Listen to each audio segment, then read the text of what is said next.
Okay. Thank you very much. So, what we're going to do now is solve for elasticity of demand and supply in a typical problem that you will see on a midterm, on the homework, on the midterm, and eventually the final exam. What we will also demonstrate is that it's the exact same formula to calculate elasticity of both demand and supply. So let's take a sample problem. Suppose we have a market with demand curve P equals 10 minus Q. Suppose we have a supply P equals 2 plus Q. And let's impose a price. Let's impose a price ceiling of $4.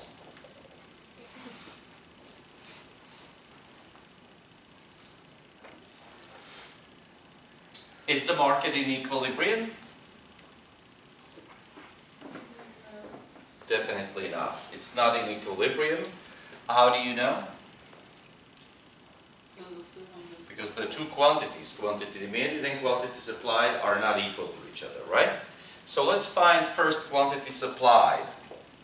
What is the quantity supplied at the price ceiling of $4? The price is $4. How much is quantity supplied? 2.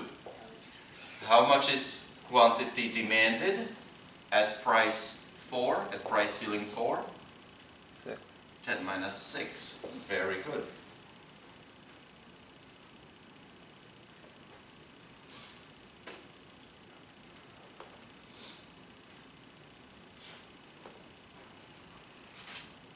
That's definitely not equilibrium, right? In equilibrium,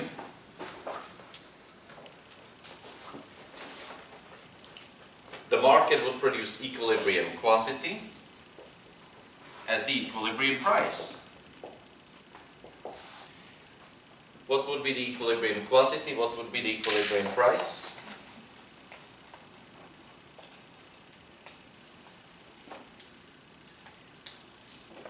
Set 2 plus Q equal 10 minus Q.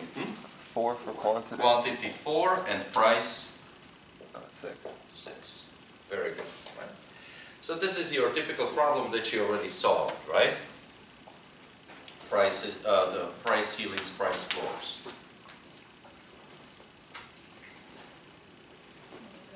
Now, I will ask you to use this problem that you already solved before on the homework. I will ask you to use that problem to find elasticity of demand and elasticity of supply. How are you going to do it? Well, to find elasticity of demand, you need a demand curve. Do we have a demand curve here? Yes. And on that demand curve, you need 2 quantities. And you need 2 prices. Take a look at the demand curve. Can you see 2 well-defined quantities along the demand curve? What are those quantities? 4 and 6. What's the difference between 4 and 6? 2. What's the sum of 4 and 6? 10. You also need 2 well-defined prices along the demand curve. Can you see 2 prices along that demand curve? 4 and 6. What's the demand? What's the difference between 4 and 6? Sum of 4 and 6? 10. What's the elasticity of demand? 1. Elasticity of demand is 1. Congratulations. Not yet, please. Could you please let's go back, because I was not listening. Okay.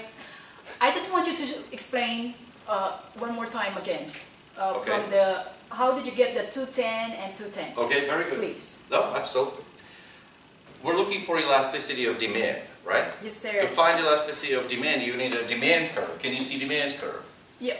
Very good. And on that demand curve, you need two quantity numbers and two price numbers. So you have numbers to fill in that formula, correct? Yeah. Take a look at the demand. Can you see two quantities along the demand curve? Yeah. What are they? 6 and 4. 6 and 4. Excellent.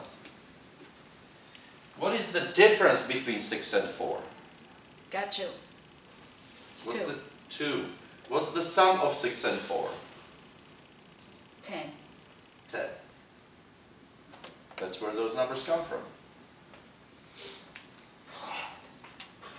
Okay, got you. That makes sense? Thank you. Awesome. Very good. Let's now find elasticity of supply. To find elasticity of supply, you need a supply curve. Do we have one? Yes. Do we have two quantities along the supply curve? What are they? 2 and 4. What's the difference between 2 and 4? 2. What's the sum of 2 and 4? 6. And we need two prices along the supply curve. Do we have two prices along the supply curve? What are they? 4 and 6. What's the difference between 4 and 6? 2. What's the sum of 4 and 6? 10.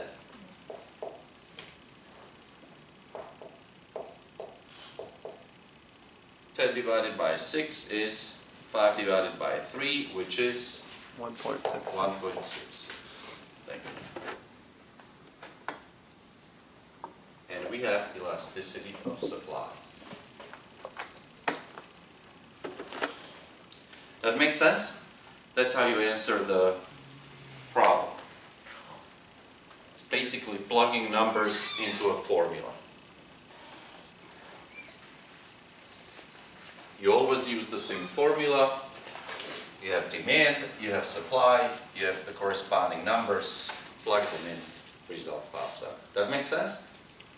Try, do it, have fun. All right, guys. Any questions?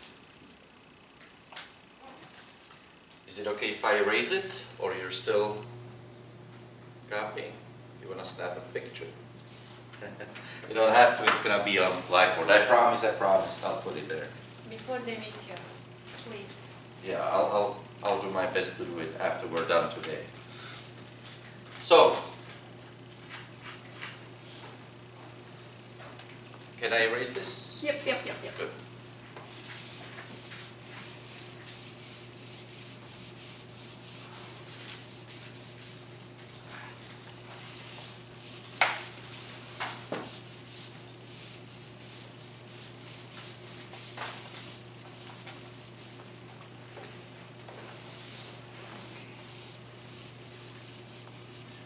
So, let's now summarize and classify elasticity depending on the value.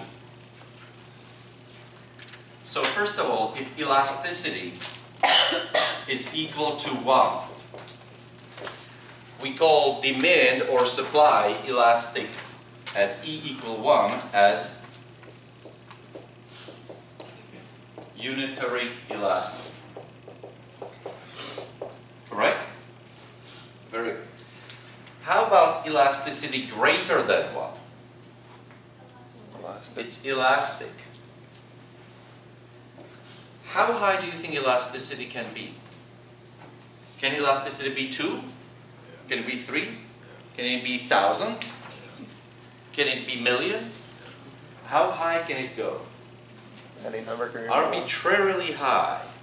It can be extremely elastic. It can be so elastic it can actually be perfectly elastic.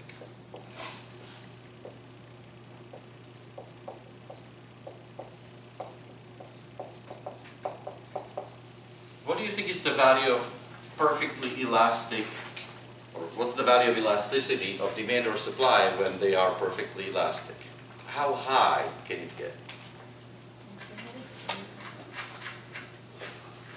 Infinitely elastic.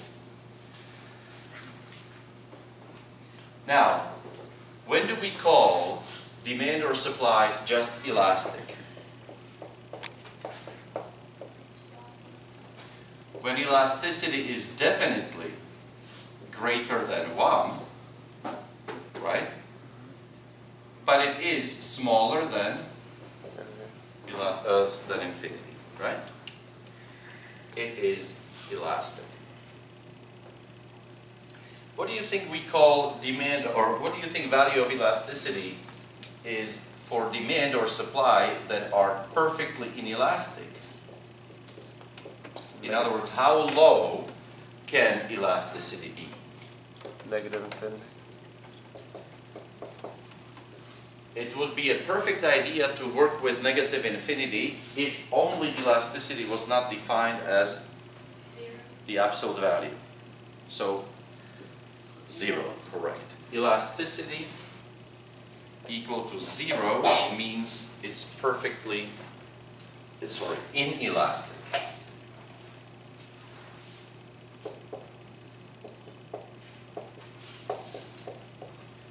Perfectly inelastic.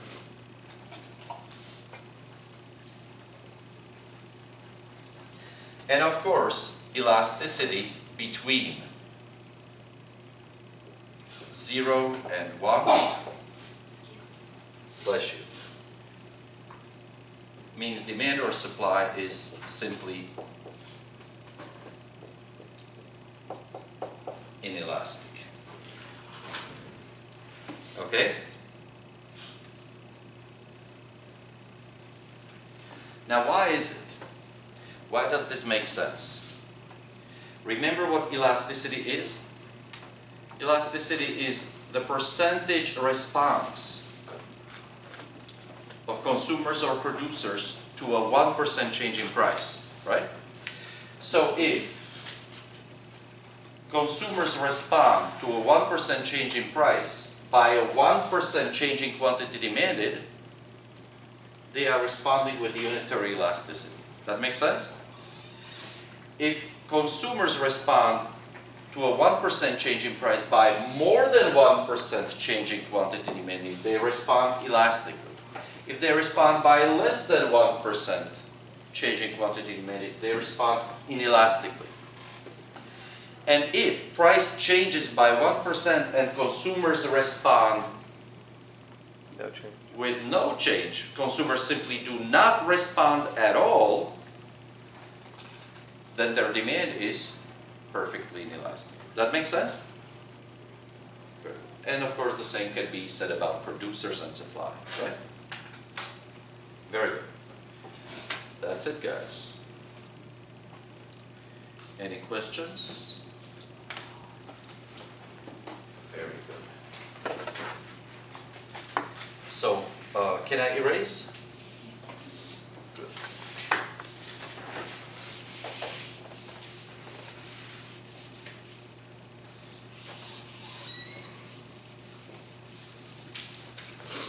All right, guys. We're done.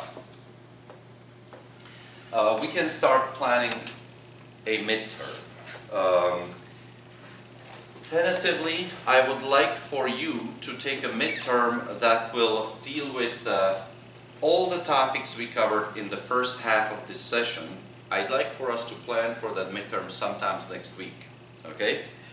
On Tuesday, we will pick exact dates. Once again, I will make the midterm available to you for a period of days, something like 5 days, including 1 weekend. Okay? And you can work on it, submit your answers in Blackboard, and you will be done. Next week I'll give you exact instructions how to proceed. I will also post an announcement on Blackboard. I'll shoot you an email so you will have all that information, all the instructions in various sources, easily accessible, so that you can follow those directions, get it done and over with. That makes sense? Also, you will see a homework assignment tied to the topics that we dealt with lately, so that you can practice everything. We will review on Tuesday, get you ready, and you can take it. Okay? Very good. That means we are entering the second half of the session. What are we going to do with the remaining 4 weeks of classes? And the answer is, we're going to dig deeper in our quest for efficiency. Bless you. Remember, our purpose of this course is to find the source of efficiency. So far, we learned a couple things. First of all, we found out that the secret to efficiency cannot be found on the surface of the economy or looking at the economy as a whole. In other words, you can study macroeconomics all you want, which you did in your macro class, and you don't find secret to efficiency. That's why you have to dig deep and look at the basic building block of the economy, which is the market for a single good or a single service. That's what we've been doing, right? We introduced the market. We learned that there's supply, there's demand. We defined the properties of equilibrium. We learned to measure consumer surplus, producer surplus. We imposed policies, knocked the market around, and we found out that all kinds of changes you can introduce to market result in various degrees of inefficiency. So you see, we make progress. We are building up intuition for what affects efficiency. And we kind of keep seeing the same story, showing us that market in equilibrium has the highest total surplus, is as efficient as it gets. But is it fair to say that now we know exactly what makes markets efficient? No, we still don't know. So you know what we have to do? From now on, we have to dig still deeper. We have to analyze even more detailed properties of demand and supply. But of course, we also have to be mindful of the fact that this is a principles class. This is an introduction, which is why this digging deeper is going to be fairly shallow, okay? It's not going to go way too far. For example, if you want to dig deeper into properties of demand, you could easily spend 1 or 2 semesters of a grad school doing that. It's a lot of study. Is that what we're going to be doing here? No.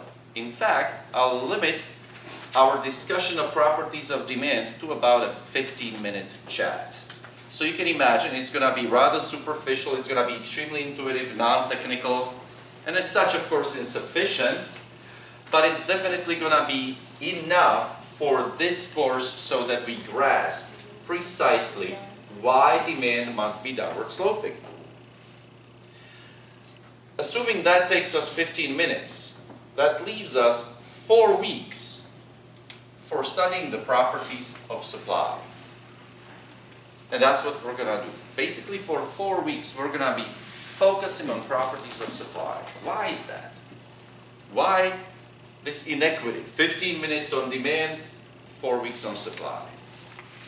Because it turns out that supply is much, much richer as a topic than demand.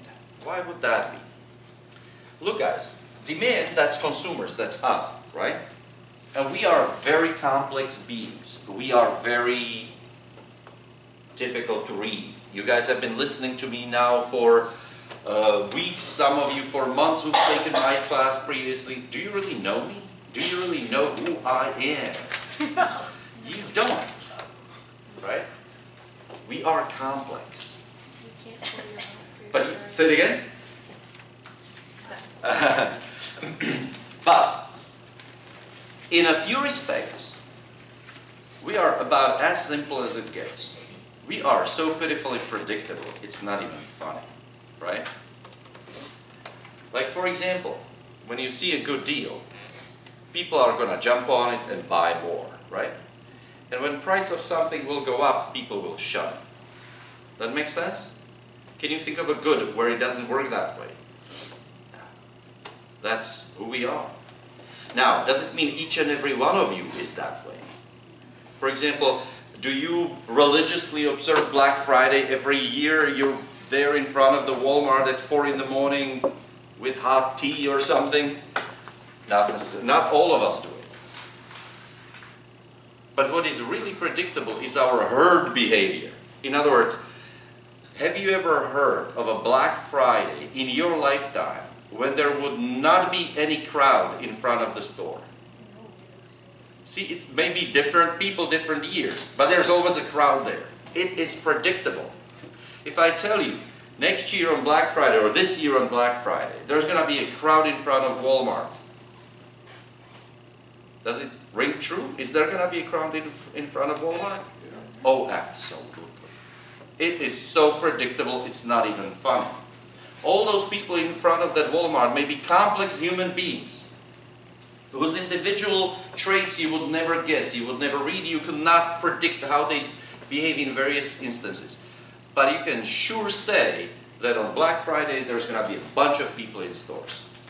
So you see, from that point of view, our behavior is relatively simple, relatively predictable. And that's why for this course, all it will take is to sort of take stock, summarize these extremely predictable, simple facts of human consumer behavior, and that will suffice to inform our further analysis. With firms, it's very different. Firms are not that predictable because firms operate in vastly different conditions. What do we mean? What do we mean, vastly different conditions? Suppose you always dreamed about baking pizza. So you lease space here in the little Bay Meadows shopping center. You open your own pizza place. Nobody knows you. You don't have any name, a recognizable name that anyone would, oh yeah, I know that pizza. In other words, you're starting a business. And you start baking pizza. How much are you going to sell your large one-topping pizza for? You're opening your business. This is a free country. Can you set any price you want? Is it legal, for example, to open your today grand opening and you start selling pizza, large one-topping pizza, at $58 plus tax? Is it legal? Yeah. Absolutely. Are you gonna do it? No. Okay. Why not? Nobody's going to go there. Nobody. Why would nobody buy it? It's a new pizza. It might be worth trying. It's expensive. Rip-off. It's way too expensive, and there's 4 other pizza places on these 4 corners, That right? has a lot of toppings for There's that. plenty of competition. People have a lot to choose from. Grand opening $58 pizza? Are you out of your mind? Never. Not gonna happen, right? Could you, as a part of your grand opening, offer large one-topping pizza for $2 a pizza? Yes. Possibly. Would you consider doing that? It's a drop. Some of you say no, some of you say maybe, like for an hour just to get your name out, right? Yes. You're basically giving away pizza. You figure out, Exactly. well, 100 people will show up. It's worth throwing money into it. Give away a few pizzas, at least people learn the address, learn my phone number, put me in their quick dial or something, right? Why not? Does it mean it's gonna be your business model, selling $2 large one-topping pizzas? Why not? You're gonna be broke. Because you would be losing money. That's not why you're getting into business. You may love baking pizza. You may love making people happy, but that's not the reason why you operate a business. The reason why you operate a business is to make profit, right? And not just to make any profit, to make as much profit as you can. Is it a way to maximizing your profit to sell large one-topping pizza for $2? Definitely not. How much do large one-topping pizzas go for around here? $10, let's say, roughly, right? Give or take, $10. So ultimately, you end up baking pizza, and you will sell that large one-topping pizza for how much?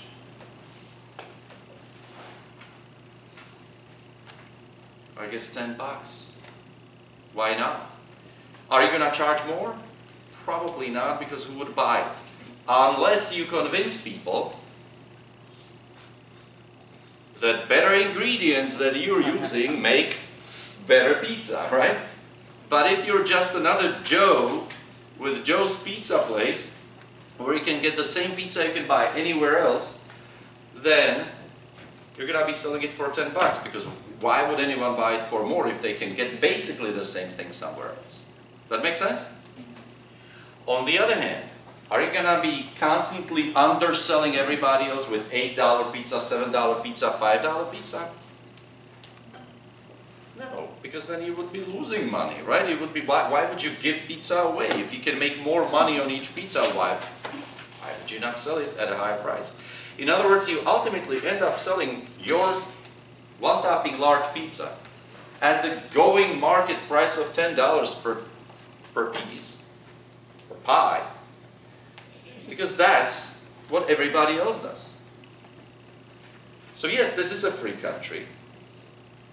And yes, you legally can set any price of pizza you want. But ultimately, your behavior is dictated by the market conditions. You end up selling for 10 bucks, right? Let's take another example.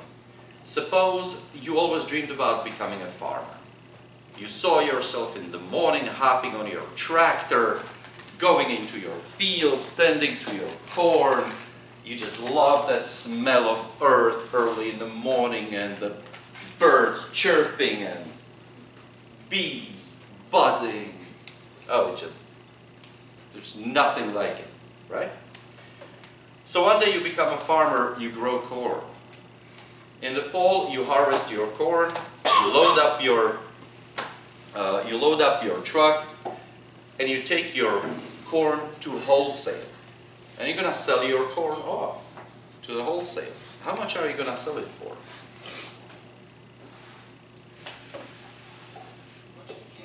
As much, which is how much? You're absolutely right. As much as you can. Well, just how much is your corn going to command? Yes? Market value? The wholesale price. Just like the farmer in front of you, just like the farmer behind you, just like every other farmer. Because there is a market price of corn, right? What if you come to that wholesale and suddenly it's your turn to unload your corn, get it weighed and all that, and you tell them, okay, I see corn sells for $8 a bushel, but today I'm selling for $8.50. Oh, no, I'm selling for $9. What are they going to tell you? Get out of here. There's people waiting in line, right? Nobody discussing. On the other hand, if you approach that operator, the wholesaler, and you tell them, today it's special, I'm going to sell mine for $6. Why would you? They're going to buy your corn one way or another at the going market price. So how much are you and all the other farmers going to sell that corn for? Going market price. Again, is this a free country? Yeah. Can you legally ask whatever you want? Can you legally give stuff away? Yeah. But ultimately, all farmers end up doing exactly the same thing. Selling at the going market price. That make sense? Yes.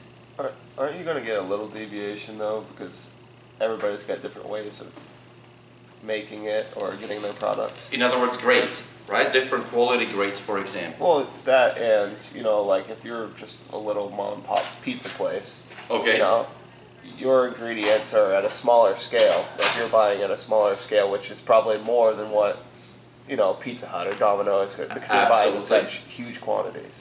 Which means you are buying your supplies at a higher price. You're in a competitive disadvantage, right? Because it might cost you $9 to get all your ingredients, but it might cost them $7. Yes, very good. And so that means what? That you will have to charge a higher price. Or they could knock down their price just a little bit. Absolutely. And what then happens to you? Hold your thought. I don't want to silence you, but let's elaborate on that. So what do you think will be the outcome? You go out of business. Absolutely.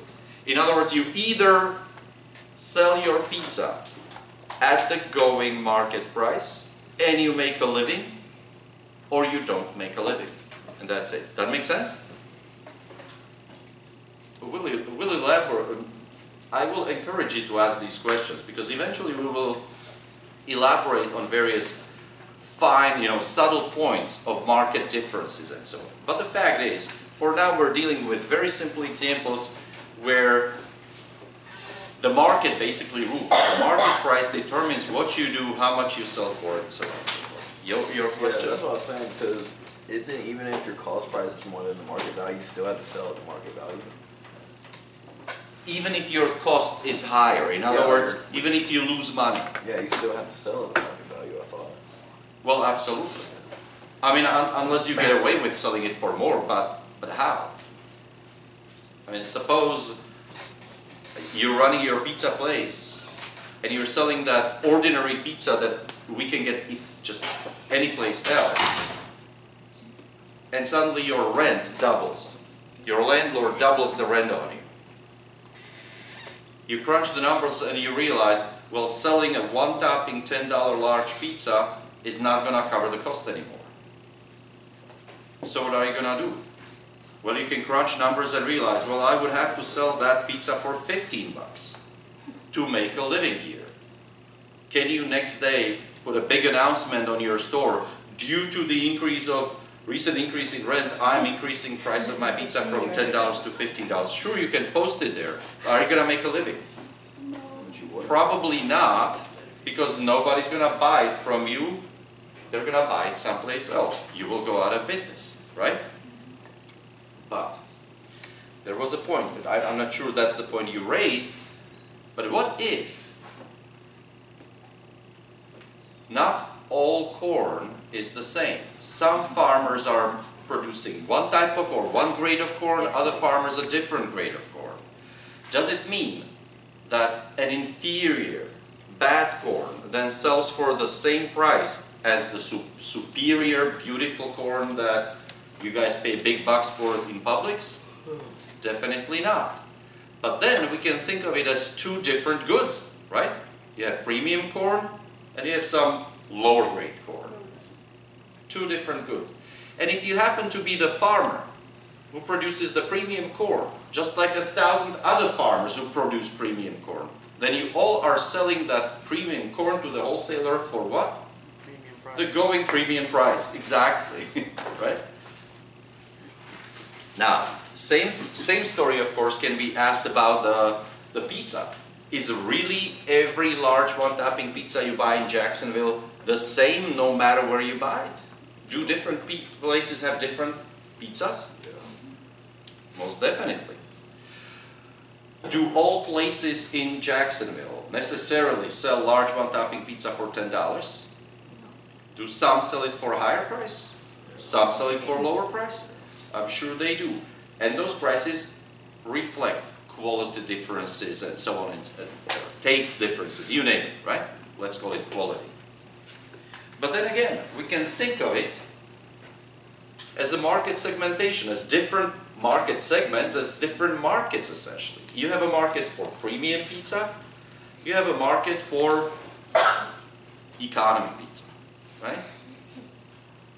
And if you happen to produce economy pizza, then you're going to be selling it for what? $10? Large pizza, one toppings. Very good. So, we just described one type of market environment where all firms are essentially forced by the market to sell their good or service at the same price, at the going market price. If you're Farmer Joe producing your pizza, producing your corn, and you're selling it to wholesale, how much control do you have over the market price of corn? For example, this year you decide to increase your acreage by 20%.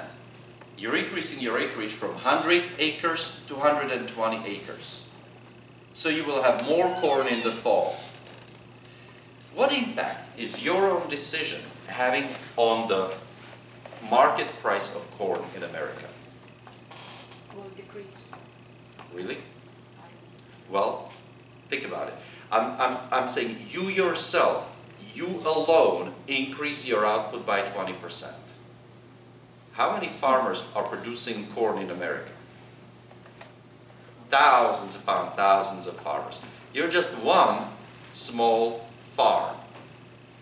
If you yourself increase output by 20%, how is it going to increase the national supply of corn in America? Not really. Negligible impact. How is it going to affect the market price of corn? Not at all. So how much control do you, with your little farm, have over the going market price? Zero control. You have absolutely no control over market price. The price at which you are selling is totally out of your control. It is a market price you have to take as given. It's just imposed on you by the market. You have no control over it. That's the kind of firm we were describing so far. Like a farm or like a small pizza place with no name recognition. Those are environments where you have no control over the market price. That makes sense? Are all firms like that? Are all firms in that same predicament where they have absolutely no control over market price? Can you give me a counterexample? A firm you can think of that actually has control over market price? Let me give you a hint, guys. How about your Steve Jobs? You come up with a brilliant idea. It's much smaller than a laptop. It's significantly larger than a cell phone. Let's call it iPad, whatever that is, right? And it's not exactly a phone, it's not exactly a computer, but it's so much fun. People are gonna love it. So Steve Jobs comes up with a brand new product that does not exist. There is nothing like it on earth. And places it in on the market. Places it in market. Basically creates a market. Supplies something nobody else does. And of course, Steve Jobs has to decide, how much are we going to sell it for?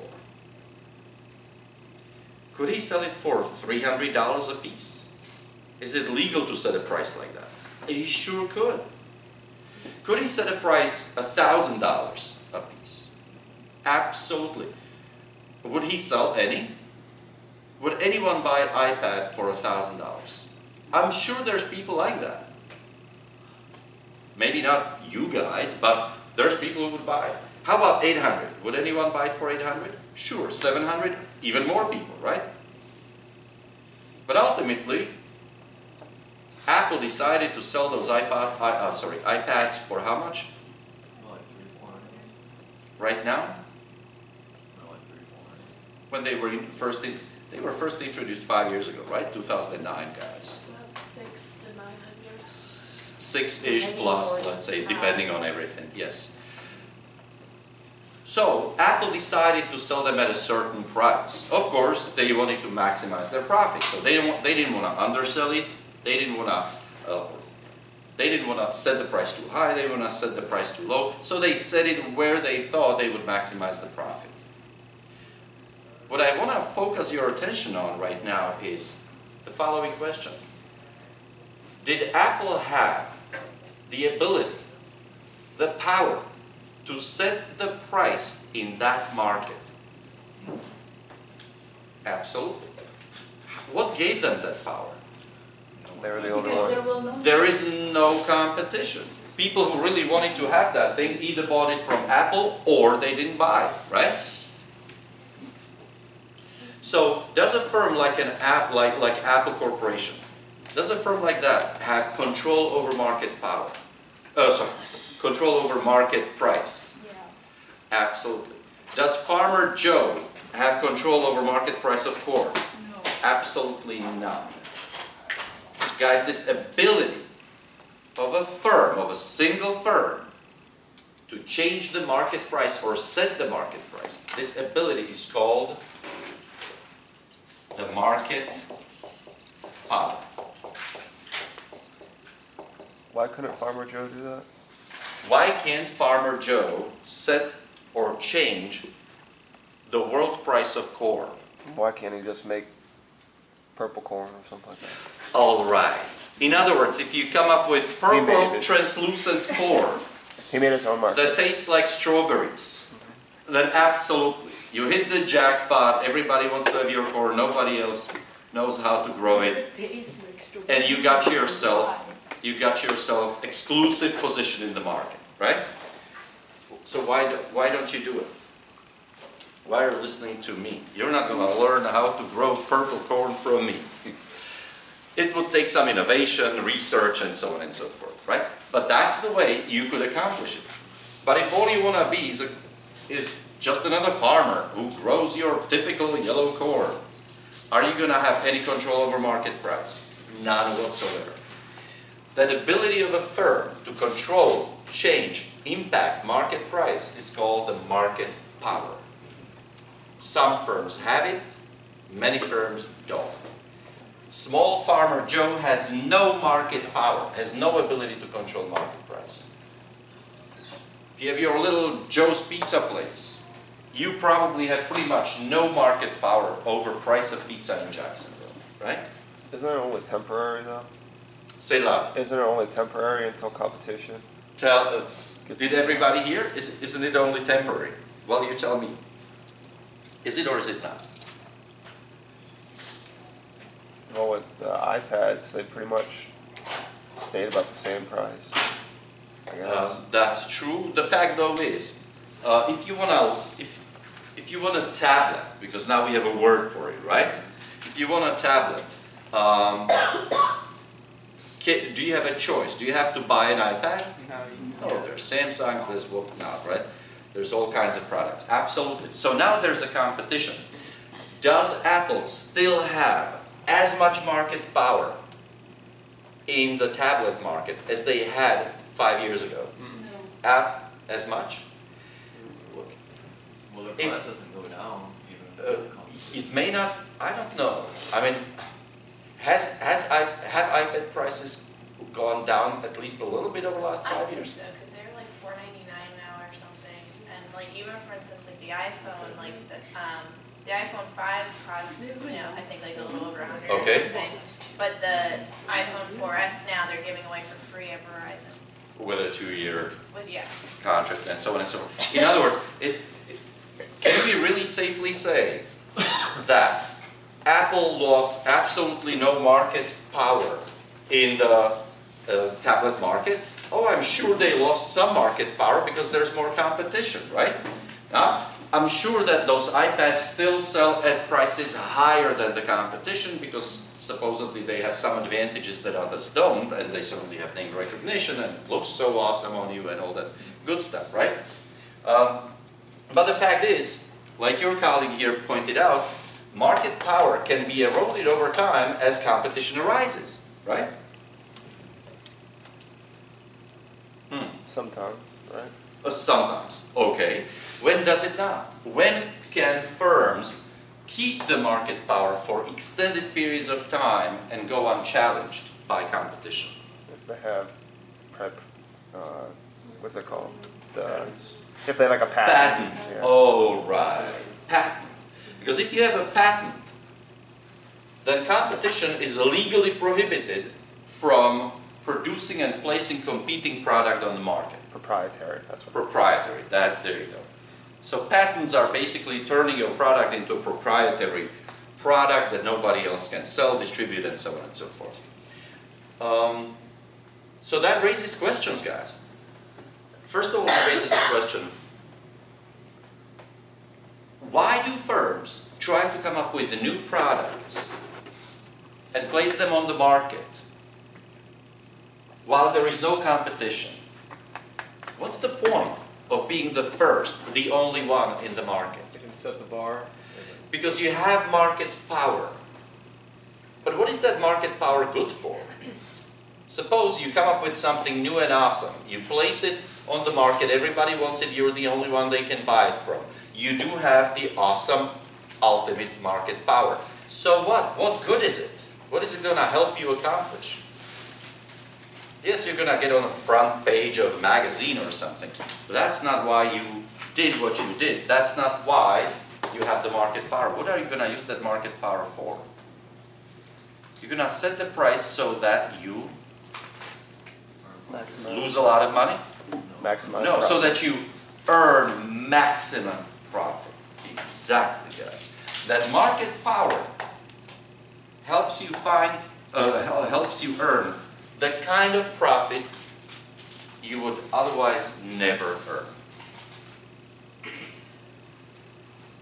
Can you earn a profit baking large one-topping pizzas comparable to the profit of Apple Corporation?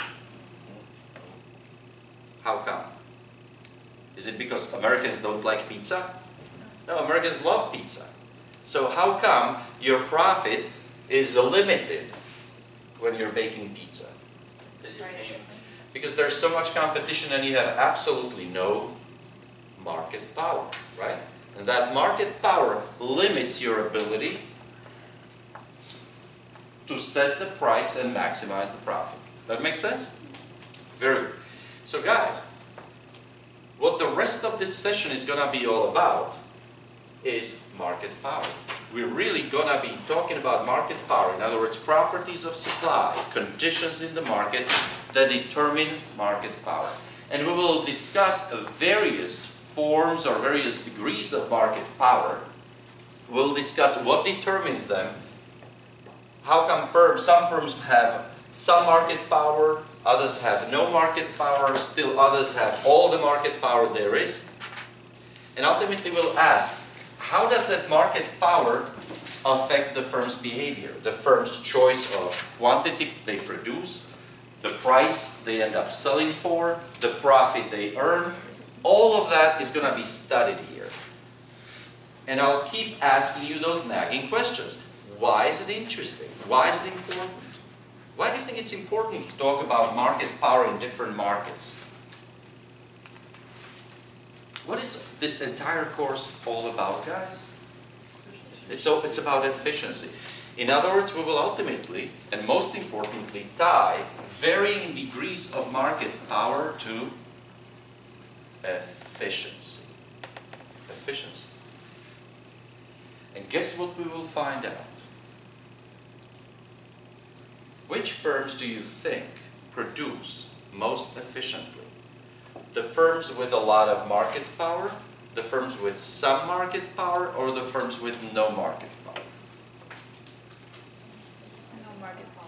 It turns out that the less market power firms have, the more efficient they are. And the most efficient markets are markets populated by companies with absolutely no market power. That's what we will learn. That's what we will find out. The less market power, the more efficient.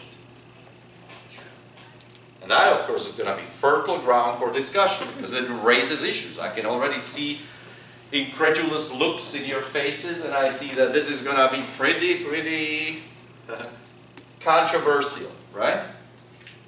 You said less market power, more efficient? That's correct. The less powerful are firms in the market, the less control over market price they have. In other words, the stiffer the competition, you can say, right? The more efficient the production is. Absolutely.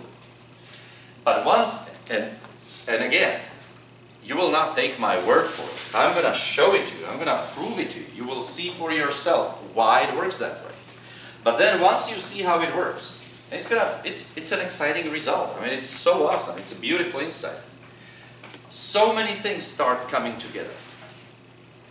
You will start understanding what really makes America the greatest economy on earth.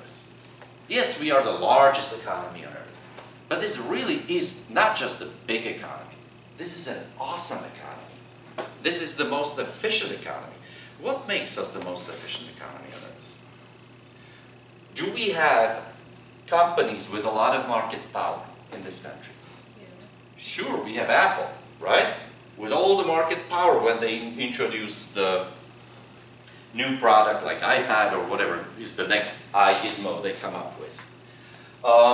We have other huge companies, Google, Facebook, that wield a lot of market power out there.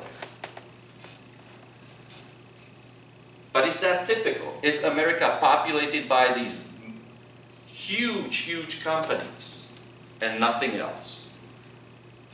No, absolute majority of American companies, thousands and thousands of American companies are what?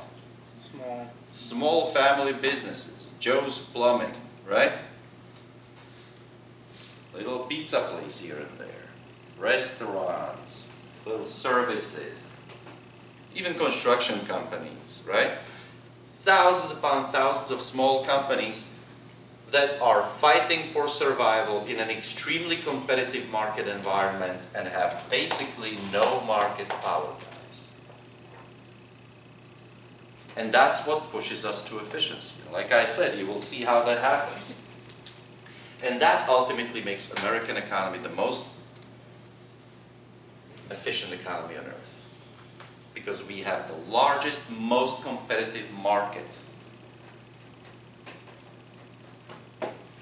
And of course, we will also show how rising market power then takes away from efficiency, how it actually erodes efficiency. But that will then raise a number of questions. First of all, why do we put up with inefficient companies that wield a lot of market power? By the way, what do we call a company that has all the market power because it's the only company in the market? Monopoly. A monopoly, right? When Apple first introduced iPad, there was no competition. Apple was a monopoly in the tablet market. You will see what kinds of inefficiencies does such market power create. Why do you think we put up with something like that in this country? I've been emphasizing all along, efficiency is so important. Why do we let companies behave inefficiently? Why do we let companies get away with monopoly position? Because it's a free country. Well, that becomes such a contentious issue.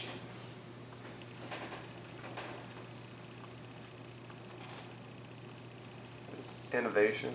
Ah, there you go. What about innovation? Elaborate.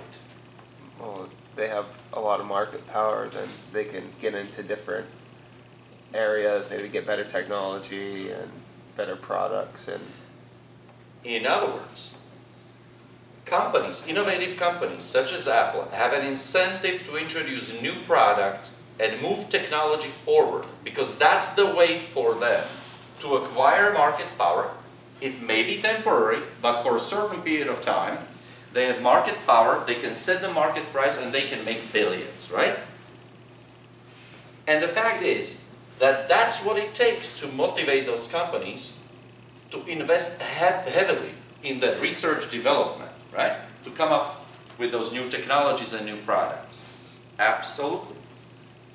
And we actually recognize, in this country, we recognize the importance of innovation so much that sometimes we even use the power of the government to cement market power, to protect monopoly position of a company, to reward their innovation, which was the example of a patent, right? What is a patent? If you patent your product, you get a patent, and your patent is violated, you can sue, and the government protects your monopoly position, right? Why do we have a patent law? Why do we let companies have their market power and potentially inefficient behavior protected by the government? Precisely for the reason your colleague pointed out, to promote innovation, right? Can you think of some market where use of patent law in promotion of innovation is, evident, perhaps more evident than anywhere else? Pharmacy, yes? I was about to say something about insurance. Like, does insurance apply to that anyway? Insurance. Tell a story. How? I mean, like, because some places are, like, some states can only have so many insurance companies. In other words, is it true that in this country we have some states or some parts of the country where competition among the insurers is relatively limited? Yeah. Sure. The government protects Say it them. again? Because you were saying the government protects them, so. In some instances, it's probably the case. Now, is it all types of insurance, like car insurance? How many insurance companies can you choose from in Florida if you want to insure your car? A lot. So there is no discernible market power among those companies, right? Is that true about all types of insurance? Not necessarily. We know that health insurance in some markets is much less competitive, right? But that's a different story. Okay, but that really has nothing to do with patent, right? Or innovation.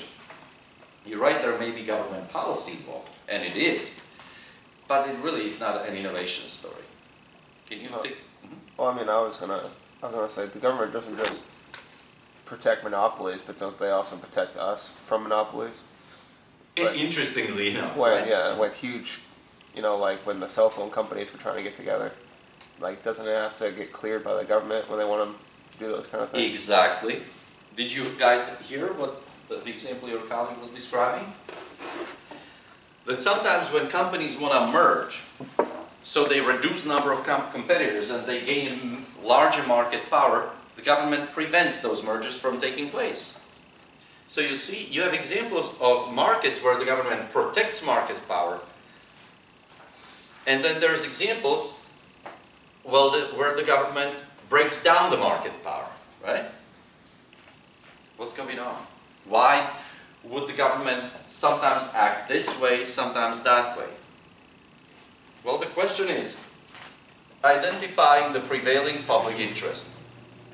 What is the public's interest in protecting market power and monopoly position of pharmaceutical producers, pharmaceutical companies in America? Well, when a pharmaceutical company comes up with a new drug that saves you from the mean disease, they patent it, right? And of course, then your insurance pays top dollar for that treatment, right? And that company makes billions. And for years and years, that company will have a patent protecting their position in the market, and everyone in America whose life depends on the drug will have to buy it from that company, and that company will keep making billions. Why do we protect their position? Why don't we let other companies enter the market and produce the exact same drug so that price comes down? So that they have incentive to come up with new drugs in the future. Exactly. In other words, that incentive, that ability to maintain market power is the incentive for them to innovate and bring a new product to the market, move the technology forward, and so on and so forth, right? So yeah, innovation is a very important public interest, and that's why companies in America may keep market power for an extended period of time, using, for example, patent law, in order to provide that incentive to innovate. But sometimes we don't do it. For example, if two cell phone companies, you used that example, want to merge, the government may prevent it. Why? So they can't regulate the market price for cell phones. So that they can't fix the price, right? So they don't gain so much market power that they could fix the price, set the price too high. Well, if the government lets a pharmaceutical company do it with a life-saving drug, why don't they let cell phone companies merge? Why? Demand's less with pharmaceuticals. Demand is less for pharmaceuticals. I mean, is everybody going to get Ebola? Or is everybody going to have a cell phone? So you're saying it's about number of people who use it. But then again, you could read, okay, not all people will take that life-saving drug. But for them it's life-saving. Is your phone life-saver for you? Well, some people might say it, but would we survive without those phones? Yeah. So that's probably not quite the issue. Why is it that in one instance government promotes and protects that market power, in the other instance it does not? You answered that question in the beginning. It's the innovation, right? You're protecting producer of the drug to innovate. if two cell phone companies merge, how much innovation is taking place? Are they emerging in order to provide what? Same phone, same service, only at a higher price, right? So there's really no redeeming quality to it from the public interest point of view. That makes sense? Instead, of course, then, which interest takes over? It's the interest of efficiency, right? So unless there is a good reason, such as innovation, what really is the priority is the efficiency of the market. And the more efficient you want the market, the more competition you have to have, the less market power you have to have. Which is why, in America, for over 100 years, we have antitrust legislation, antitrust law. What is antitrust law? Do you remember from your history classes anything about Sherman Act? Anyone? It's more than 100 years when for the first time in America, the government broke down monopolies, broke down huge companies with a lot of market power. And it was very controversial. I mean, when you think about it, it's still very controversial. Is this a free country? Yeah. Can you start a business? Sure. Can you close a business? Sure. This is a free country. You can do whatever you want. Can you run your business any way you want? Can you grow your corn any color you want? Sure. This is a free country. But then, if you decide you're running your accounting firm, you're an accountant. Across the street there is another accountant, you get to know each other, and you decide to merge and create a partnership. Joe and Fred, okay? Can you do it? Is that legal in America? Absolutely. Guys, this is a free country. So now we have how many? We have Verizon, AT&T, Sprint, and... Is there Sprint? T-Mobile. Is there Sprint still around? Okay, Sprint and T-Mobile. So let's say they get to know each other, they go play golf and whatnot, and they decide, you know what, this is a free country. Let's create a AT&T, Verizon, Sprint, T-Mobile. Right? One company. Can they do it? No. Well, this is a free country. They should be able to do it. They should. Why? I mean, why doesn't government get into stuff like that? This is a free country. The government is not supposed to tell you how to run your business. You want to merge, you merge. You want to split a company, you can split. It's your company. It's your decision. This is a free country. Why should you ask the government for permission to merge your business with somebody else? It's ridiculous. It's like if you want to open a pizza place, do you have to write a polite application to the city of Jacksonville? Would you kindly let me open a pizza place in the Bay Meadows area? It was my lifelong dream, and I hope you will be so kind and grant me your permission. Is that how you go about opening a pizza place? Well, you, No. you kind of do, though. You need permits. Depends on where, of course, Yeah, right? you need like permits and stuff. Zoning, and so on. But, that aside, you found a space that is zoned business, that is zoned for that kind of activity. You strike a deal with a landlord, you lease that space, you sign a contract, you go to the city, you fill out the form, and you announce, right? You tell them, this is what I'm doing. You're not asking for permission. You're announcing so they can tax you and all the other things, right? But you announce, this is what I'm doing. You're free to do it and nobody's going to stop you. So how come 4 cell phone companies can't simply freely merge their business and do as they please? Because they would be too big and have too much market power. Because they would gain too much market power and the cell phone market would become very inefficient. Exactly what I said.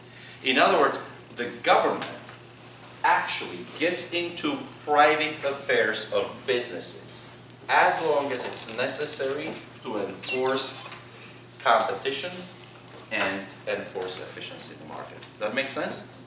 That's why that's why you guys put up with an intrusive government in America that gets into private business because it's in your interest to increase and enforce efficiency.